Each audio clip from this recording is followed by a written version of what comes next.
President. Senator from Kansas. Thank you, Madam President. Chief Warrant Officer 2, Joshua B. Silverman, age 35, Scottsdale, Arizona. Sergeant Peter C. Bowler, age 29, Willow Spring, North Carolina. Specialist Terry K.D. Gordon, age 22, Shibuya, Mississippi. Sergeant First Class Omar W. Ford, age 28, Marietta, Georgia. Chief Warrant Officer 2, Randy L. Billings, age 34, Havener, Oklahoma. Staff Sergeant Jesse L. Williams, age 30, Elkhart, Indiana. Those names are names of soldiers who lost their lives this past week. They lost their lives in a helicopter incident in Afghanistan, and 5 of those soldiers were from my home state, based at Fort Riley, Kansas, the Big Red One. Our nation is forever indebted to these young men for their service and their sacrifice. And this evening I ask the Senate to pay tribute to these 6 soldiers who, in serving their country, lost their lives. If we here in Washington, D.C. need a reminder about our responsibilities, we need only look to our servicemen and women who, for no partisan reason, nothing to do with Republicans or Democrats, volunteer to serve their country and recognize that there are things much more important than even life itself. These soldiers were committed to preserving the freedoms and liberties guaranteed Americans by our Constitution, and they sacrificed their lives every day to make certain that Americans have the opportunity to pursue the American dream. I once heard a hymn that has stayed with me ever since the first time I heard it. It was sung at the funeral service of President Reagan. It's called Mansions of the Lord. It was performed by the U.S. Armed Forces Chorus at the National Cathedral here in Washington. The words of that hymn are these. To fallen soldiers let us sing, where no rockets fly nor bullets wing. Our broken brothers let us bring to the mansions of the Lord. No more bleeding, no more fight, no prayers pleading through the night. Just divine embrace, eternal light in the mansions of the Lord. Where no mothers cry and no children weep, we will stand and guard, though angels sleep. Through the ages safely keep the mansions of the Lord. We honor these 6 soldiers who this week were welcomed into the mansions of the Lord. I'm grateful for the blessings these brave men afforded us with their service to our country. And we thank God for giving us these heroes, and we remain committed to preserving this nation for the sake of the next generation by honoring that sacrifice. We Americans are indebted to every member of our military. We're indebted to do nothing less than to preserve America's freedom and to make certain it remains the bright, shining star for the world. I would ask God to bless these servicemen and women, to bless our veterans, to bless our country. You know, this coming week, just a few short days, families will gather around dining room tables across our nation to celebrate the holidays. In the instance of these 6 families, there will be an empty chair at the Christmas table. For those of us who are Christians, we celebrate Christmas as the arrival of the Prince of Peace. And I would ask that we have peace in our land, peace in our world, and no more wars. And I would ask that these families find peace, knowing that their son, their husband, their father, They sacrificed for something more important than life itself. They sacrificed for others. May they find peace in knowing what worthy lives their loved ones live. I yield the floor.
President,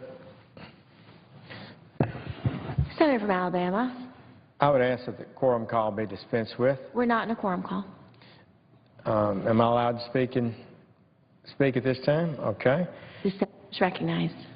There has been considerable controversy in recent days over a provision in the recently passed spending package that became known as the Bipartisan Budget Act that cuts pensions for military members, including even wounded warriors.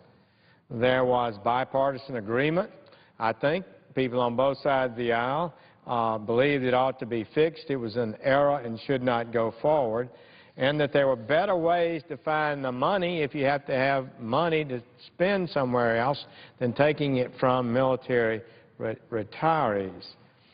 But Majority Leader Reid and every single member of his conference, save one, stood together to block an effort that I proposed to restore the pensions for military officers and also finding better offsets for it. They blocked us from making any alteration to this spending package that was before the Congress, before the Senate, including my amendment to close the egregious tax welfare loophole, the tax credit, the payment directly from the United States of America to illegal aliens that could pay for these cuts itself. Indeed, the own Inspector General of President Obama's Treasury Department has said this loophole needs to be closed and would save a substantial sum of money, and it's a open gate allowing massive fraud and illegality.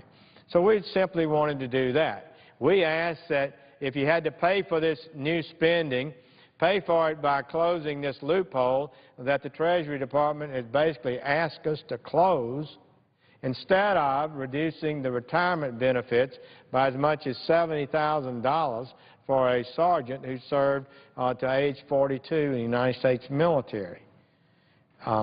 So how can this blockade be defended? How did it happen? Why would we be in such a position?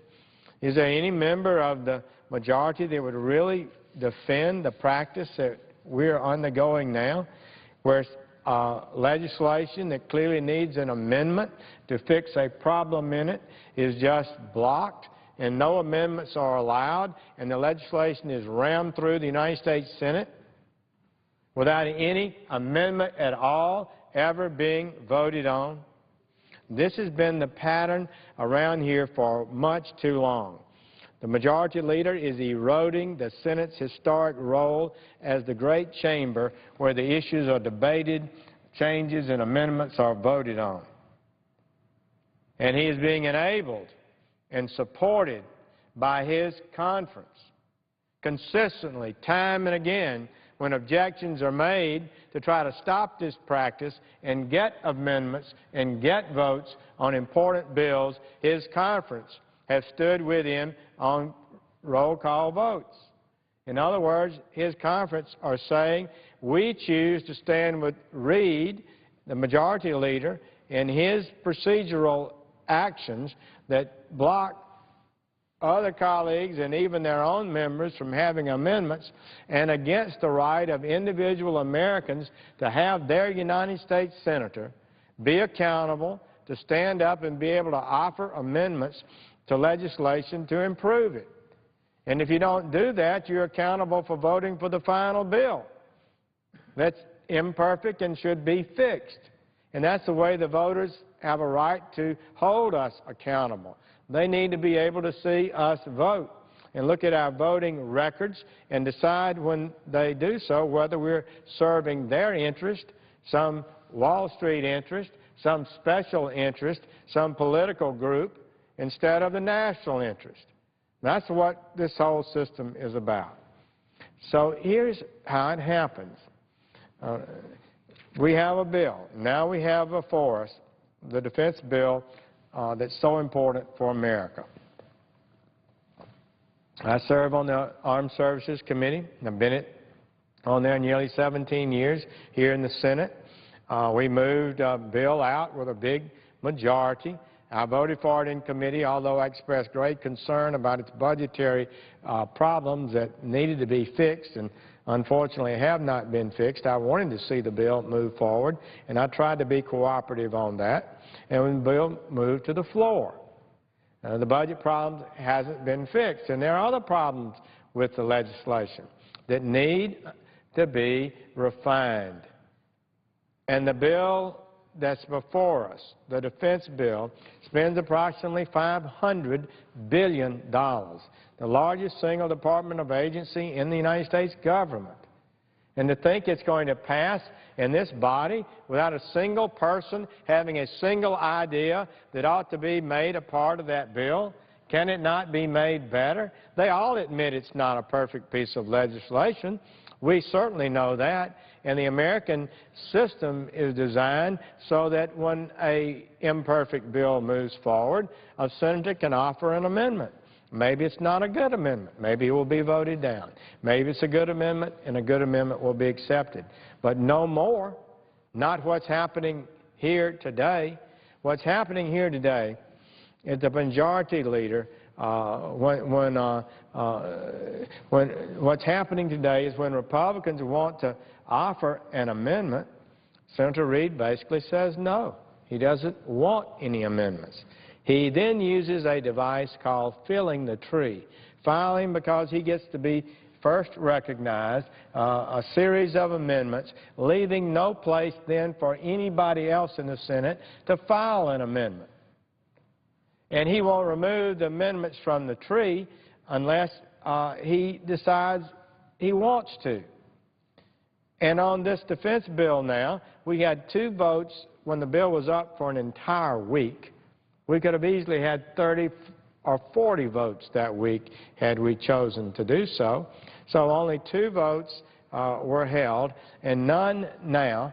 And we're moving to final passage. The tree is filled, and we've not been able to force even a single vote to fix matters. Senator Cornyn offered amendment this afternoon.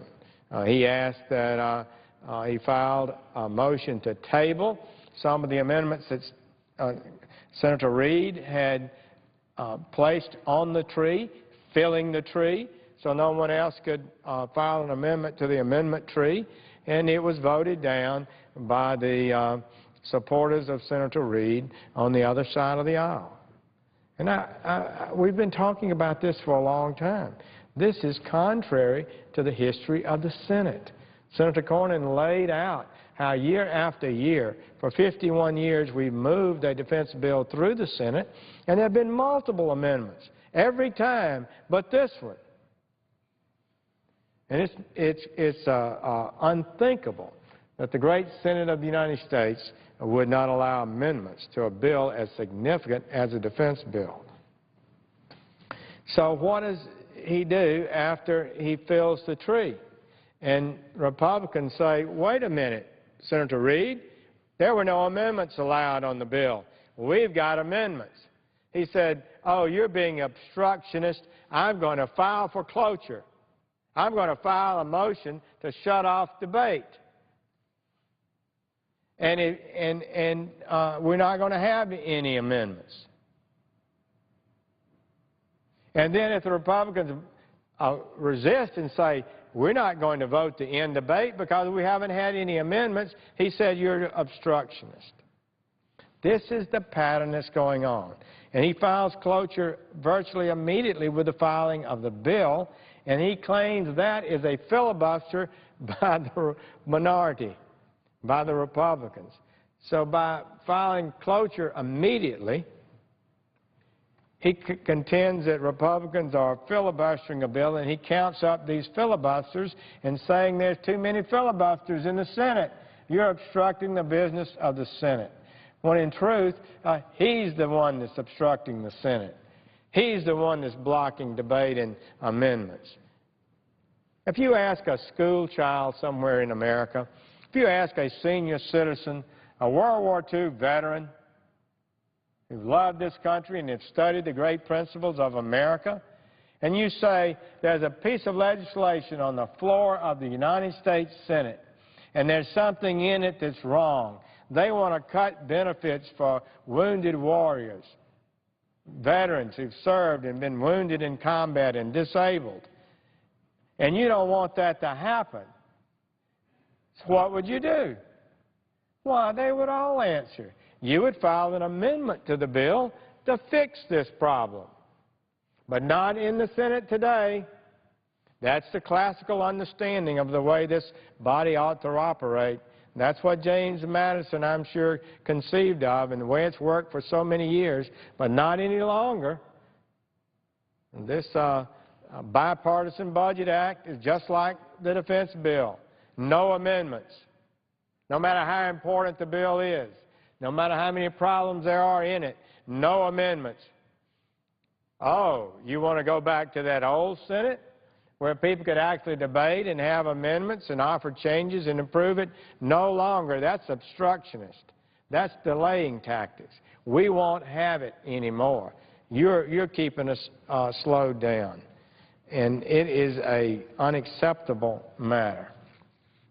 So really, what's happening, and when I vote not to end debate on the bill for the national defense that's before us, I'm not voting to not have a defense bill. That is so obviously wrong. It's hard to believe you have to explain it. But we're not voting to do that. We're voting to just maintain the classical principles of the United States Senate, where individual senators from whatever state there is can come to the floor and make a contribution to the country. They were elected by their people. There's almost 5 million Alabamians elected me. Do I not get to offer an amendment to the defense bill of the United States? It diminishes my role. It diminishes the role of every single senator. So I'm asking my colleagues who, on the other side of the aisle, who've been lemming, like I call it, defending this abuse of power, to begin to consider what it may mean to them and how this is not the right way the Senate should operate. Look, there'll be some tough votes. We'll all have to take tough votes. Probably most people can explain their votes if they know what they're doing. Maybe some can, and they'll be voted and sent home. So be it. If you can't defend your vote and you're not casting good votes on bills and you can't respond effectively as to why you voted for or against a certain amendment, then you ought to be sent home. We're not entitled to these jobs. We have to be elected to them. So I'm concerned about it. I really believe it goes even beyond the significance of this important defense bill. I think it goes beyond the awesome era in which we're reducing the pay of military retirees when we're not reducing other people's retirees' pay. This is not a belt tightening across the board. It seems to me to be a targeting of one group of Americans, those who perhaps serve the country more than any other group. So Majority Leader Reid continues to complain that the trains are not running on time, not running with enough ruthless efficiency to suit his ideas. And so he then uses the filling the tree tactic. But that's not all. Although President Obama has had judge after judge after judge confirmed, and cabinet people and sub-cabinet people confirmed in large numbers, the Senate refused to approve one appointment recently and refused to fill 3 federal judgeships at the U.S. Court of Appeals for the District of Columbia Circuit because they weren't needed. The average caseload for those judges was 149. Of the 8 judges that are there now, they're authorized 11 judges. So the 8 judges there now have 149 cases per judge, whereas my circuit, the 11th Circuit, sitting in Atlanta, has over 700 cases per judge. The national average is around 350 cases per judge. And so we don't need to fill 3 judges for which the caseload is not there. The caseload for the D.C. Circuit is half that of the next circuit, almost half of the next lowest circuit in the country. So we don't need that judge, and the caseload continues to decline.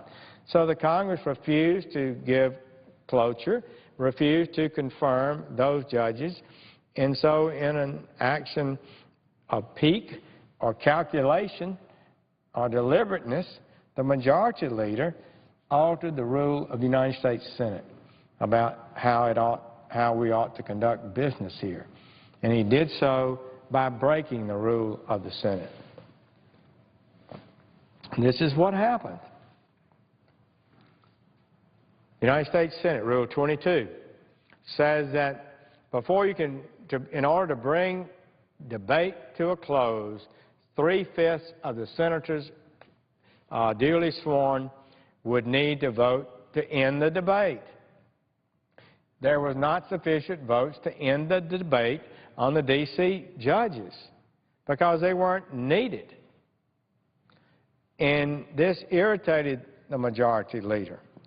And so he petitions to the presiding officer and the parliamentarian and asserted that it only takes 51 senators to vote to end debate. But Rule 22 explicitly says it takes 3/5, 60. And it goes on to say, except when you change the rules of the Senate, and that takes 2/3, 67. So it takes 67 votes to change the rules of the Senate and 60 votes to end debate. So what did Senator Reid do? He asked the parliamentarian to say it only took 51. And the presiding officer, the President Pro Tem of the Senate, Senator Leahy, longest-serving member, and the parliamentarian said, no, Senator Reid, the rule is it takes 60 votes to shut off debate. So what did Senator Reid do? He used the ability to appeal the ruling of the chair. And he asked his colleagues to overrule the ruling of the chair, which by any plain reading of the rules of the Senate would be without dispute requiring 60 votes to shut off debate. But he wanted it to be 51. And his colleagues supported him. His colleagues supported him. And they supported him, and he overruled the chair, his own parliamentarian that he selected, and the presiding officer that he put in the chair. And they voted to change the rules of the Senate that's in plain language with 51 votes, not 67. Now, this is dangerous, colleagues. This is the kind of thing you see in third world republics or would-be republics. This is the kind of lawlessness that will endanger the American system of government at its most fundamental basis. It is endangering us. The president says whatever he wants to. You can keep your doctor. The president says your plan's going to save you $2,000 a year. The president says all these things, and he gets his bill passed, and none of it's true. I don't see any members of the floor, on the floor who voted for this bill, this Obamacare, down here apologizing to the American people, saying, I'm sorry, the bill I voted for didn't do any of the things I promised you it would do, and I'm willing to have an amendment process on the floor to fix it. No, we're not going to get a vote on Obamacare. They're going to block that too. And if any attempts are ever made, he'll fill the tree and block that vote. So we're not able to bring to the Senate floor and require senators to vote on serious issues involving health care for millions of Americans, because Senator Reid doesn't believe in it, and he's backed by his conference. I guess the president probably said, oh, don't let them vote on Obamacare. They might change some of it. You know they're finding out what's in it. We don't want them to actually think they've got enough muscle to actually pass a law to fix it or change it or alter it. That would be terrible. Who do they think they are? They think this is a democracy or something? So that's where we are. And this is huge and significant, and we've got to confront what's happening. And it's very, very important that we cool down and we get some sort of work going on, but I'm not confident at all right now. And this effort should result in a retreat from this breaking the rules to change the rules, this nuclear option. And the reason a nuclear option was called that, because once you do that, it blows up the entire Senate. Senator Levin explained the problem very succinctly. He was one of 2 Democrats that voted against Senator Reid's attempt to execute the nuclear option and to change the rules of the Senate.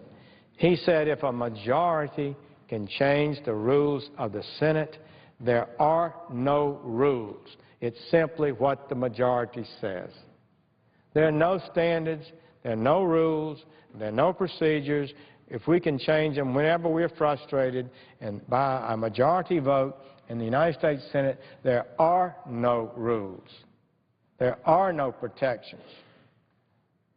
And that is so true. And that's why what's happened here is so significant. And I believe that this late-night work and this process to consider nominations is healthy, because it requires us to go through a painful period of introspection as to what is happening to us and how we ought to conduct this great Senate.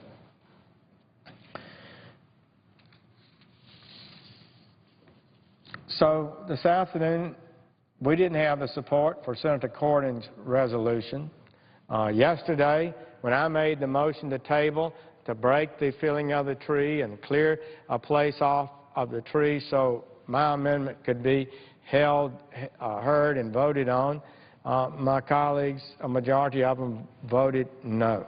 Only one broke with Senator Reid. Actually, one Democrat did, and every Republican voted to allow amendments to go forward, allow my amendment to be heard. So the rights of all the senators in this body to defend their state, to defend equal representation, was undermined. There are 2 independents in our Senate, and delightful individuals for sure, that caucus with the Democrats and vote with the Democrats. Maybe sometime they'll be willing to prove that the letter I, independent, means something, and maybe they'll help us stand up and defend the heritage of the United States Senate. We need to make this thing change. We can't continue to aggregate more and more power into the majority leader. We're no longer where the right to demand 60 votes to shut off debate could be further eroded, where we'll continue to see bill after bill after bill brought up with no amendments being allowed. And they say, oh, well, we're at the end of the year. We must do that. We don't have time. But the defense bill has been on the floor since June. It's been huge amounts of time for us to bring it to the floor. It's been out of committee since June, and it should long ago have been brought up, and in fact could have been voted on last week and with full amendments, and we'd already be through with that had we gone today.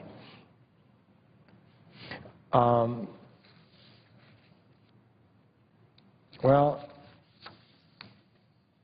the Armed Services Bill,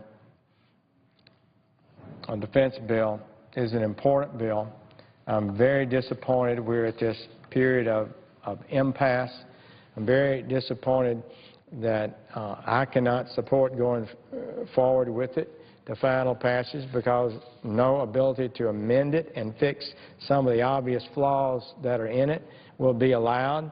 In particular, this legislation will not allow us to prevent the cut of veteran retirement pay and disabled wounded warriors retirement and benefit pay.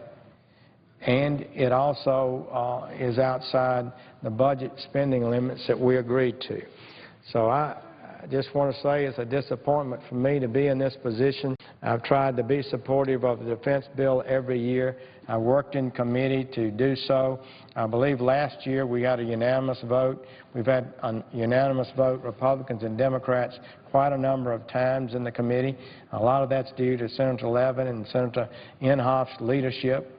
But this time we've got a problem, and it's not going well, and I'm deeply disappointed. Believe we can do better. We must do better, and I will not be able to vote to end the debate as we go forward tonight. I thank the chair and will yield the floor and note the absence of a quorum. Mr. Alexander.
Another all-nighter here in the Senate.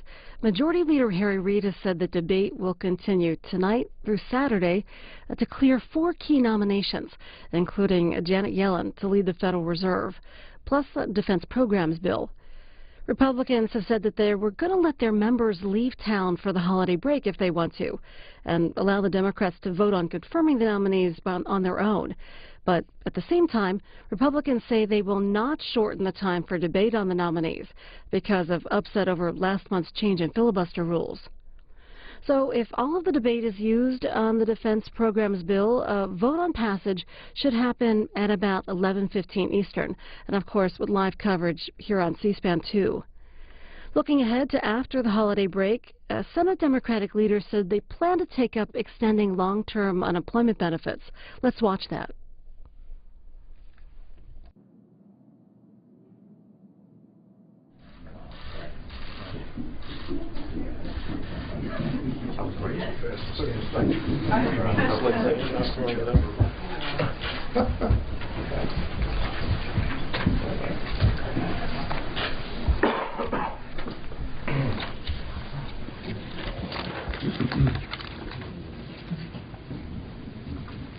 It's been a very eventful fall, to say the least, but the highlight, at least for me, was a delicately crafted budget compromise led by Senator Murray.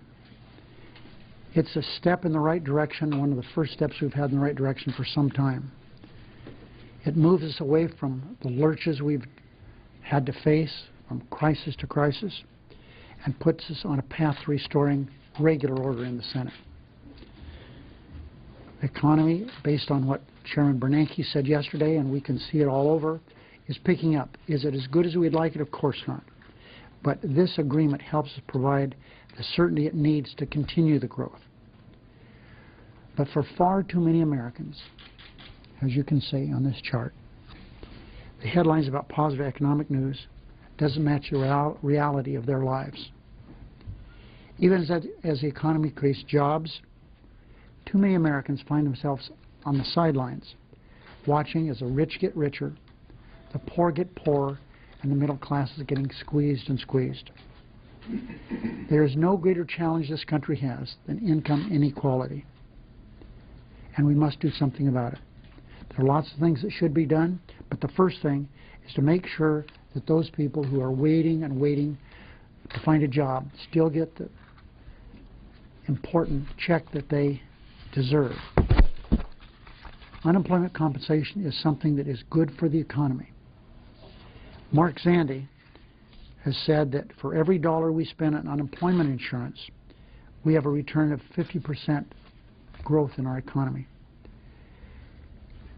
This has been an issue in the past that we've agreed on, but not now.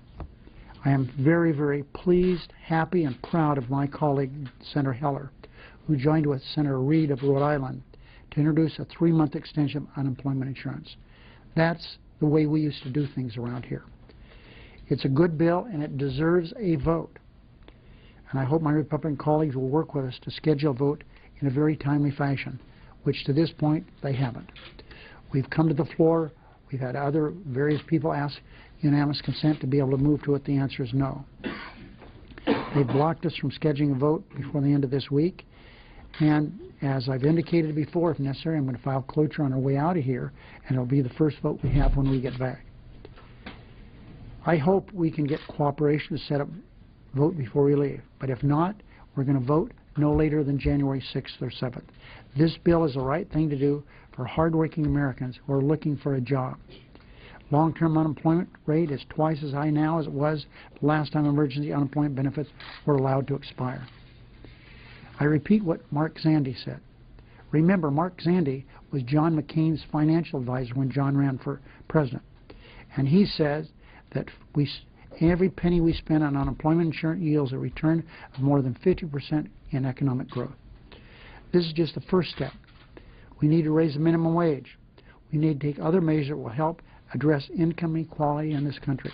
We have income inequality. But unemployment insurance is an important step. In the days ahead, I hope we can find common ground and deliver the results for the American people that we used to do on a bipartisan basis and do it very quickly. Mr. Durbin? Thanks, Senator Reid.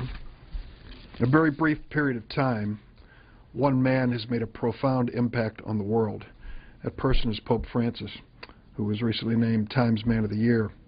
The statement he recently made about income inequality was not just a message to America, but a message to the world. Yet those of us in America should pay heed. He warned that income inequality leads to, in his words, quote, an economy of exclusion and inequality and a globalization of indifference. It challenges all of us, and it particularly challenges those of us who have been blessed with an opportunity to serve in public life and in the United States Senate. It challenges us to acknowledge the obvious. There are people who got up and went to work today and will go to work tomorrow and work every single day very hard, and despite their best efforts, they're not making enough money to live to the next paycheck. They're below the level of poverty in America. That is unacceptable. It has been years since we've raised the minimum wage.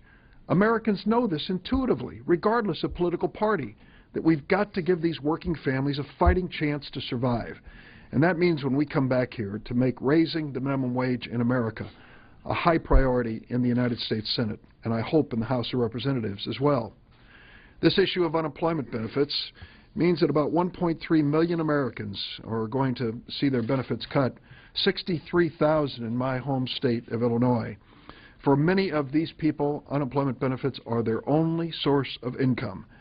It may mean the difference of whether they're homeless or have a place to live.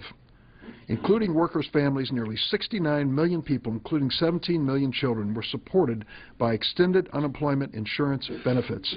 If we really care about working families and those who are on their way back to work, we've got to extend these unemployment benefits. And the last point I want to make, if we're sensitive to the needs of working families, we cannot ignore the burden that many of these families face because of student loan debt. I just completed a press conference this morning with Elizabeth Warren and Jack Reed. Barbara Boxer is joining us in this effort. It is time for us to tackle head-on this unfair treatment of students and their families across America and the economic burden it creates for them and the drag it creates on our economy. When we return next year, we need to make working families our highest priority. Mr. Schumer. Well, there's no doubt this has been a tough year in Washington. Everything we've seen shows it. But the budget agreement that passed the House and Senate with Senator Murray's leadership offers a ray of hope. With passage of the budget and Speaker Boehner's recent and refreshing rebuke of the hard right, there are positive signs that Democrats and Republicans can come together to solve the problems facing the middle class. We have a lot more work to do. But the first thing we need to do when we return is extend unemployment insurance for the millions of Americans who stand to lose them in the coming year. Our economy is making gains, yes, but over 4 million people are long-term unemployed in this country. Look at the numbers over there and you can see it at that chart. We have a lot more work to do. The extension of unemployment benefits will be the next test in the fight between the hard right and the mainstream conservatives in the Republican Party. They should be aware the tectonic plates of our politics are changing because the decline of middle-class incomes and the difficulty in average people getting good-paying jobs has overtaken the deficit as the #1 problem facing our political economy today. Our Republican colleagues should take note. Certainly we're going to build on the progress we've made to reduce the deficit, but it is no longer the most important issue that we face, and the American people overwhelmingly agree with that. Issues like job creation, minimum wage, and unemployment insurance are going to weigh on the minds of voters far more than Obamacare by the time the 2014 elections roll around. On minimum wage, it's unconscionable that somebody can work 40 hours, struggle, and not be able to provide a life of dignity for their families. On unemployment insurance, people knocking on doors as they're required to do by law to try and find a job should be cut off after 26 weeks. Now, Republicans have worked with us to extend unemployment benefits before, and they need to do it again. Republicans have worked with us to raise the minimum wage before. They need to do it again. Just an example, when President Bush signed the latest round of emergency unemployment benefits into law, the unemployment rate was 5.6%. That's a 1.5 lower than it is now. And that was signed and pushed forward by President Bush. And now it's 7%? They can't do it? Well, they better smell the coffee. The world is changing. The 2010 elections don't govern any longer. If Republicans could find the will to extend unemployment benefits when it was 5.6%, they can certainly find the will to do it now. And so our Republican colleagues are going to have to make another choice, and they're going to have to make it very soon. Will they bend once again to the extreme right and leave millions of Americans who are struggling out in the cold? If they do, they will find it's to their political detriment, and more importantly, to the detriment of average people in this country. Or will they seize on the recent bipartisan momentum and join with Democrats to provide a much-needed boost to our economy? I'm hopeful there's a breath of fresh air in the Capitol, a new breath, and it will mean we can find common ground and provide this much-needed economic relief. Senator Murray. Well, I think we can all agree that we took a very important step forward this week. In reaching a bipartisan budget agreement for the next 2 years, we did a number of things that really bode well for the coming year and for our ability to address jobs and the economy as we now go forward. First of all, we showed the American people that members of Congress can work together, that we can listen to each other and get into a room and talk frankly without trying to hurt each other politically. Secondly, by breaking through the partisanship, we finally ended the seemingly never-ending cycle of lurching from one crisis to the next. Third, we showed compromise is not a dirty word, and there is a big coalition at the center that is ready to make some sacrifices politically to get things done. And finally, and importantly, for our efforts to continue to grow our economy, we gave American families and businesses the certainty they need to grow. Of course, there's a lot more to do. We are heartened by headlines that predict a strong economy next year, but we understand just how fragile our economic recovery still is, with millions of Americans still out of work. Now is the time to redouble our efforts, not shrink from the challenges we face, because all the economic predictions in the world mean nothing if we don't continue to support policies that help our middle class. And that work absolutely starts with extending unemployment benefits for the millions of Americans who will lose their benefits in the coming months. Because not only will these families lose benefits, but the nonpartisan Congressional Budget Office has said that our economy will lose over 200,000 jobs if we do not extend these benefits. This is simply the right thing to do at a time when millions of American families continue to teeter on the brink in states where unemployment remains stubbornly high. I know that there are already small signs of bipartisan cooperation around this effort, and that's an encouraging signal as we head into the holiday season and the next session of this Congress. My hope is that the next session will be squarely focused on improving the economy for middle-class Americans. Rolling back $63 billion in sequester cuts in the deal that we passed yesterday was a great step. Ending the threat of a shutdown was an important step. But increasing the minimum wage and extending unemployment rights is right around the corner, and I hope that we live up to that. Any questions? Yes. Leader Reid, as you know, this year is going down as the least productive in congressional history, and I know that there are a lot of reasons for that, but have you given some thought to how you as a leader can make next year more productive than this one was? I think about it a lot. I met in the last few days with Rand Paul. I spent a lot of time with him, and I've grown to really like him.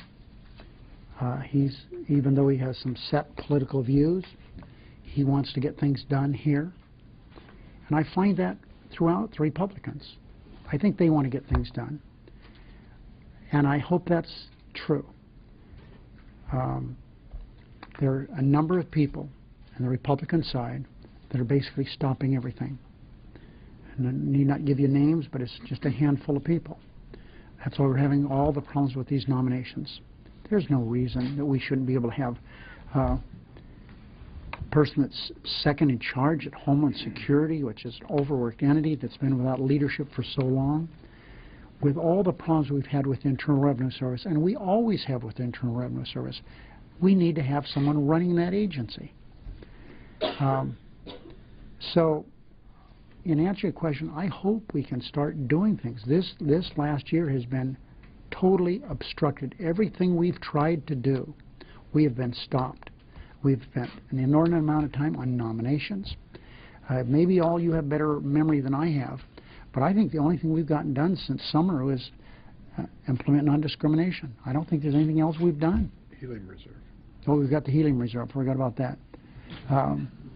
So that's why when Senator Murray was able to work with Congressman Ryan and come up with this piece of legislation, that's how we used to do things around here. So I wish I had a magic wand to say I know things will be better. I hope they will be. And I think people want it to happen. On a very separate note, can I get your take on the possibility of your former colleague Scott Brown running for Senate in New Hampshire? Well, Jane Shaheen is one of the finest people I've ever served in government with. I understand why she's had so much success in New Hampshire. And I don't know the Northeast, but I know the West. And if someone moved from Utah to run in Nevada, it wouldn't go over so well. So, I mean, he'll have to make his own decision. Senator Reid, on the defense bill, speaking of the way things used to be done, I'm sure you've heard a lot of what critics, mainly on the Republican side, have talked about in terms of processing, that it's pretty much unprecedented, the lack of opportunities to significantly amend the bill. Can you just weigh in on that and this argument from them that why are we rushing this through? There is time to amend this. Rushing it through? And understand these statements by my Republican colleagues are bizarre. The House is gone. They've gone home. And no matter how we've gotten to the position we're in today, we have a bipartisan defense bill that's on the floor, ready to pass. If we change one period, one comma, one sentence, we have no defense bill. This is an important piece of legislation, and we should pass it. We should have passed it last night. Yes. Can I? Right behind you here, and then we'll get you. Larry, what's the urgency of voting to confirm Mr. Mayorkas for this DHS post when there's an Inspector General's investigation ongoing against him? Is this the man that quit? Is this the Inspector General that quit? Yeah. I mean, this is all kind of inside Washington politics. The Department of Homeland Security was developed at a time of war after 9/11. We consolidated 23 different government agencies to come up with the Department of Homeland Security. The Napolitano left. We were fortunate to get Jay Johnson confirmed just a day or two ago. That agency needs leadership. And Tom Carper has been remarkably good at pronouncing to the world on his speeches on the floor and otherwise why Jay Johnson and Mayorkas are a team and they should be approved quickly. Yes. I'd like to ask Senator Murray a question.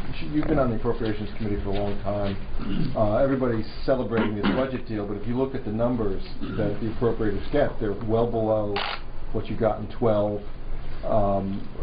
How difficult is it going to be to put your bill together and the rest of the bills together, and how disappointed are people who like well-funded agencies going to be? We are in a divided Congress, and we had to come up with a compromise. It's not the one that I wrote in my budget that was passed, but it is a compromise, and the Senate Appropriations Committees, under the leadership of Senator Barbara Mikulski, are doing the best with what we have, which was a heck of a lot better than what the House Republicans wanted us to do. So we're working hard, you know, Senator Durbin and his committee and me and my committee on FUD to put together bills that can reflect the best we can do under the circumstances we're under. And the alternative was terrible. CR forever. Wow. One last question. Now we're going to. Yes. Leader Reid, could you elaborate on your conversation with Senator Paul, I hope I don't what ruin areas I hope I don't ruin him could with the be Republicans. Pardon me? what areas could be discussed for common ground? What were his interested areas for common ground? Well, he's been interested in a number of issues for a long time. He and I, by the way, are working on a issue dealing with bringing some of these huge sums of money that are overseas back here. He, of course, is very interested in the Federal Reserve. We spent a lot of time on that. So he's a man, has a lot of very fixed ideas, and I enjoyed my conversation with him. Thanks, everybody.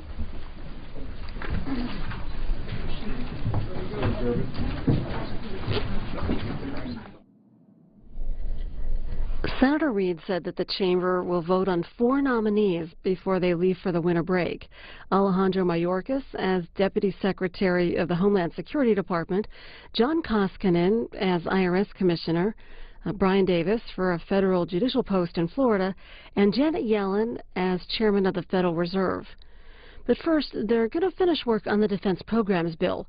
The time for debate on that bill will expire in about an hour, 50 minutes from now, with a vote on final passage happening then at 11:15 Eastern. As we wait for that vote and a senator to speak, we'll hear about the best places to work in the federal government. From Washington Journal.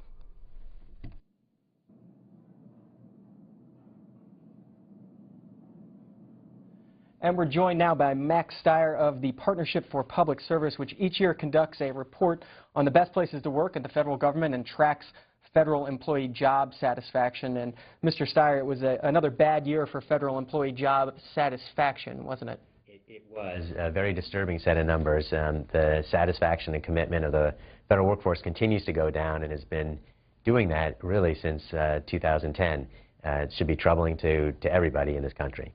It's record lows this year, and it's the second year of record lows. If you want to follow along with the charts that we'll be showing in this segment of the Washington Journal, you can go to bestplacesToWork.org to look at the latest.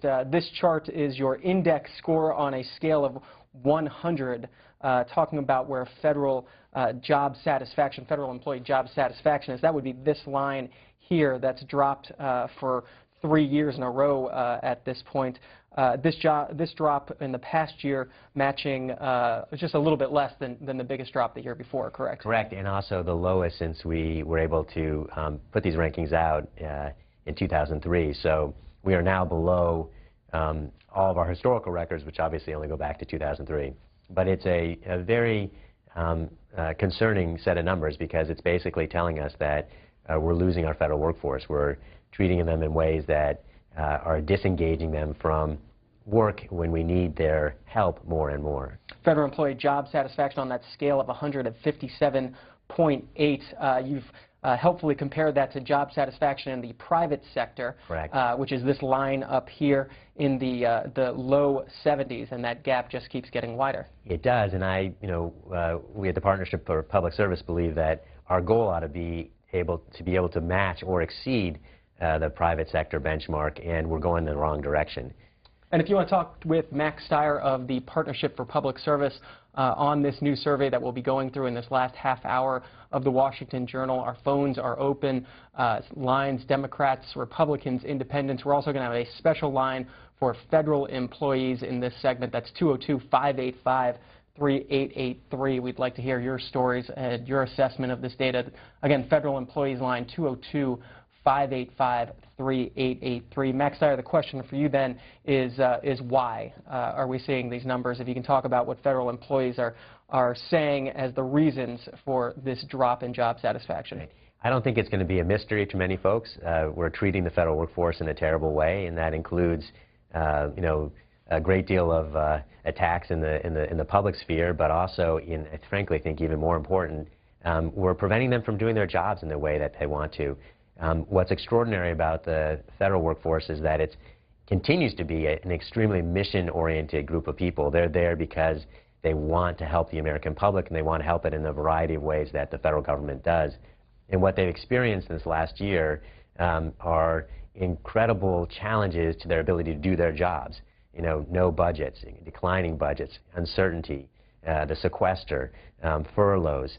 pay freezes. It's just a nonstop set of attacks and ways that are actually undermining their ability to do what they want to do. I should note also that these numbers were collected from April to June of this year, meaning that the other shoe, shutdown. There we go, the other shoe has not fallen. This does not include the impact of the shutdown, which obviously is going to continue to drive down morale in the federal workforce.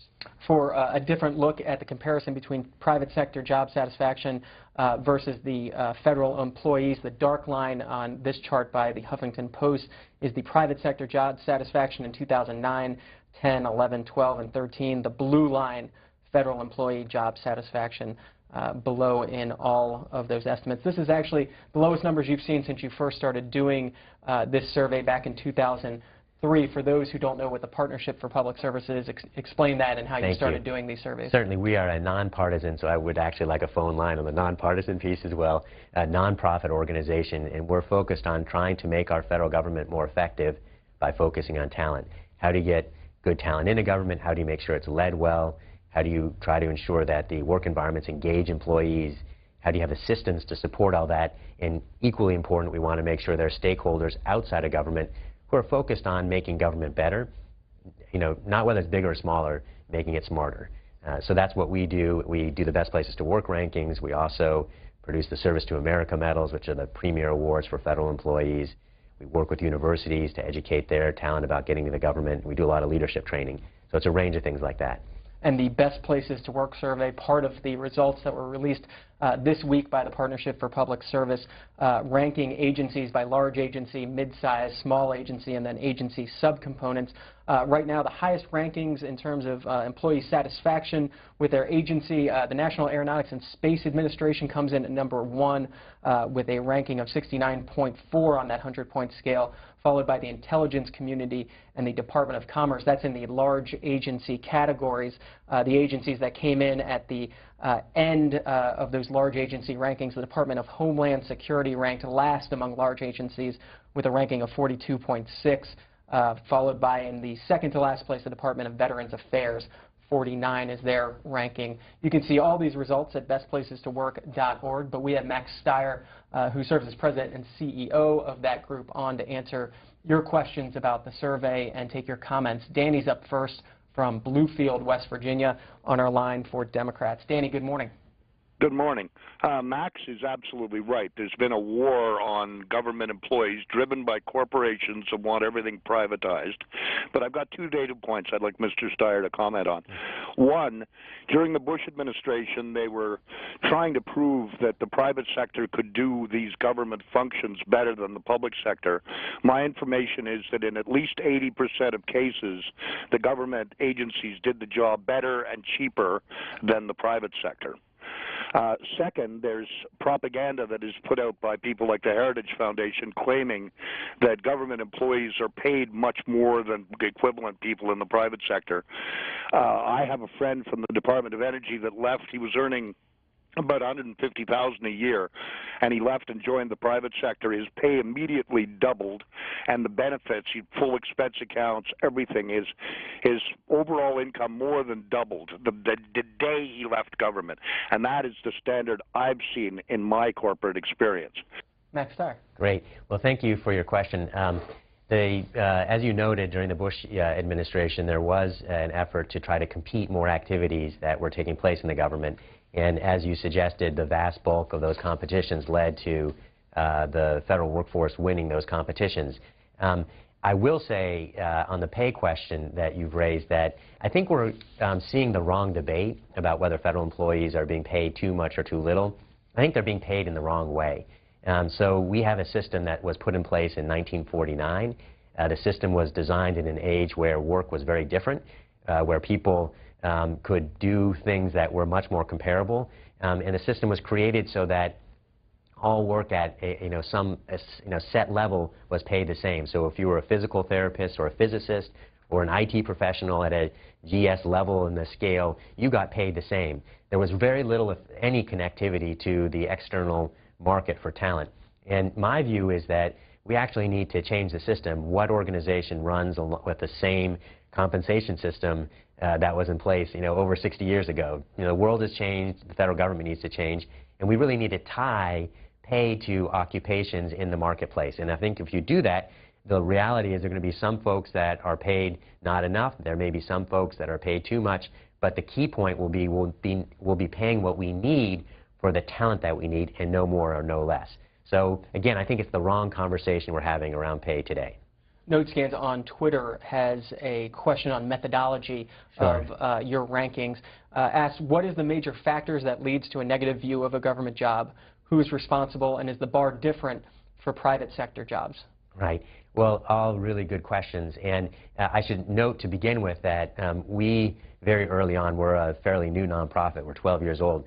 We were able to persuade Congress to pass a law to require federal agencies to conduct an annual employee survey. That survey is actually run by the Office of Personnel Management. They collect all the information, and it's a massive undertaking. Last year 700,000 respondents, this year 400,000 respondents. So they actually conduct the survey, and they're responsible for deciding what questions are going to be asked in the survey as well. On the methodology, we have close to 50% response rate of federal employees, very high response rate, and it's a very deep survey. So we have north of 10,000 pieces of data on the website that you mentioned. Versus the private sector, we work with a Hay group that actually puts together the benchmark private sector numbers that you described. If you start digging deeper into that, it's also fascinating because it's not only the discrepancy in the overall engagement that you recognize, but also around specific questions. What you see are federal employees are much, much less likely to feel that their good work is recognized in the workplace. They're much less likely to feel they get the information they need to do their jobs, or that they're empowered to do their jobs well, or frankly that they think very well of their senior leaders. So there are differences that are highly problematic that we need to get our arms around. So do the senior leaders of these different agencies take these rankings seriously when they come out? If you're the incoming head of the Department of Homeland Security and you see yourself at the bottom, has Jay Johnson said anything about these rankings? So the answer is yes. And this is one of the things to the credit of the leadership in government. They do take these rankings very, very seriously. Jay Johnson, in his answers to Congress about what his priorities were, put the issue of employee morale as one of the top 3 priorities for him. Chairman McCall of the Homeland Security Committee in the House held a hearing 2 weeks ago on employee morale and vacancies at DHS. So the leadership clearly is getting the message, and that's really important because the problem in government is that you have short-term political leaders that aren't incentivized to focus on the management of the organizations they run. They're not around long enough to pay the piper if they don't manage those organizations well. And so this provides transparency on their impact inside their agencies, which is really vital. And we want to hear from some federal employees in this segment of the Washington Journal as we go over these survey results with Max Steyer of the Partnership for Public Service. On that line for federal employees is Harper Woods from Michigan. From Harper Woods, Michigan is Tim on our Democrats line. Tim, good morning. Good morning. Good morning. Go ahead. I was saying, like, back in 2010, when the Bush administration that came in, and it's like, jobs was being threatened with downsizing and a host of other things, and people felt their job wasn't secure. And we would be on pins and needles to find out if there's anything else that they might want to throw at us. And the morale is sort of low, and people wondering if they're going to still have their job. And I feel that, some kind of stability is something where they know their jobs be secure, without looking over their back and finding out that, okay, we're going to have reduction in force, all type of things they be throwing at us. And I feel that we should have more secure surroundings, and as far as something like the supervisors and stuff like that, it's like a lot of cronyism and nepotism, and I don't think it's good for the workplace. Tim from Michigan on our federal employees line, is this what you're seeing in the results from your survey? Well, look, I think there are 2 points to pull out of that. One, in terms of the cronyism question that was raised. The numbers are troubling. I mean, we need a merit system for our civil service. And in fact, there were riots and protests over 100 years ago that helped generate the support for creating a merit system in our civil service. But if you look at the numbers, the workforce is saying that they don't think there's as much merit as there ought to be. So you mentioned the Department of Homeland Security already. Two numbers that strike me as being highly problematic. 80% of the Department of Homeland Security workforce believes that promotions are not based on merit. 80%. And the reverse of that, 80% of the top supervisors, the senior executive service, the top executives, say that promotions are based on merit. So you have a problem on top of a problem. The general workforce isn't seeing the connection between great work and promotion, and their top supervisors don't see the world in the same way. So this is the kind of information that I think the survey is able to help draw out, and it points to some real problems and some things that we absolutely need to change. Let's go to another federal employee. Joyce is waiting in Falls Church, Virginia. Joyce, good morning. Good morning. Go ahead. You're on with Max Thanks for taking my call. I work in a small federal agency where the senior leadership has received very poor marks repeatedly, and we all wonder why isn't anything being done. We have a pay-for-performance system, which is reportedly or supposedly better than GS, but of course the popular people or the go-along to get-along people do much better than the rest of the workforce, and our senior leadership basically does not want to follow the rules. You know, when you give them a set of policies or procedures that are, federally mandated, they want to know, isn't there any way to work around it? So what do we do? Isn't anybody watching these numbers and seeing that an agency is consistently scoring in the lower 3rd% on its senior leadership? Look, you raise a really important point here, which is, and our goal is to create some transparency in the impact on leadership. And your point about leadership is critical. What we see from the data, and that we actually work with Deloitte on the survey and the analysis of these rankings, but what we see is that leadership is the #1 driver for employee satisfaction and commitment, and by far, I mean, more than any other activity or category of work environment. And so it really is the leadership that is both responsible when agencies move up and when they move down. Unfortunately, this is not full solution. The transparency can be created by the rankings, but it doesn't mean that everyone will respond. I think that the advice I would have to you is to have, if possible, your fellow employees do their best to make sure that they identify some key things that might be able to be changed within the agency and use the data to demonstrate the reason why the leadership should be listening. Will they listen? That I can't promise, but I think that programs like this one and other media attention that the rankings is generating helps provide an impetus for leadership to pay attention to this. Again, the tendency, especially in the federal environment, is for the leadership to be promoted and to be rewarded for crisis management and policy development, not for actually good management of their organizations. And our purpose in doing these rankings is to help change that equation. It's not perfect, but I think we're getting better and better. And you're seeing, to your question earlier, more and more leaders that are actually doing things to pay attention. And NASA, the Department of Transportation, the Patent and Trademark Office, they've all turned things around in pretty dramatic ways. Joyce mentioned she was from a small agency. According to your Best Places to Work survey, the top small agency was the Surface Transportation Board, getting a 76 point on a 100-point scale ranking, followed by the Federal Mediation and Consolation Service. Down at the bottom of the list is the Office of the U.S. Trade Representative, and last in small agencies is the Federal Maritime Commission with a score of 39.9. Again, we're talking with Max Stier, President and CEO of the Partnership for Public Service, taking your questions and comments about his new survey. Patrick is up next from Anchorage, Alaska, on our line for Independence. Good morning, Patrick. Good morning, gentlemen, and thank you so much for the Washington Journal. You know, I get up pretty early every morning. Thanks for doing it. Yeah, really. I got a couple thoughts and a question at the end.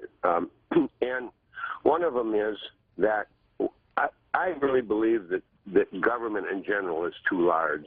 And that graph that you showed in the very beginning, I happen to believe is going in the right direction, not the wrong direction. And there's a huge difference in my mind between employees and workers.